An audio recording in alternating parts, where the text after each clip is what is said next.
ከቲክቶክ መፈጠር በኋላ በጣም በስፋት ያደገ ያለ የስራ ዘርፍ ነው ቪዲዮ ኤዲቲንግ።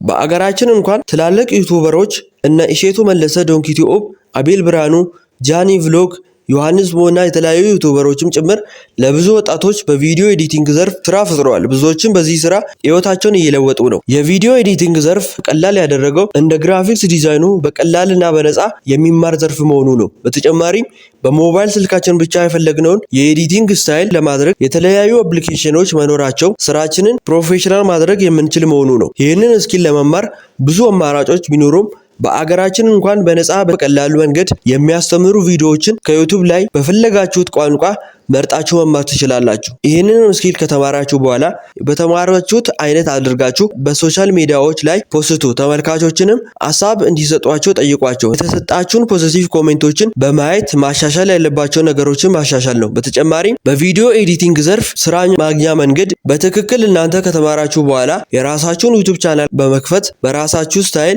ሌሎችን በማስተማር ነው። በዚህ መንገድ ራሳችሁን ለሌሎች ታሳያላችሁ። ከዛ በኋላ ምናልባት በዛም ስራዎችን ልታገኙ ትችላላችሁ።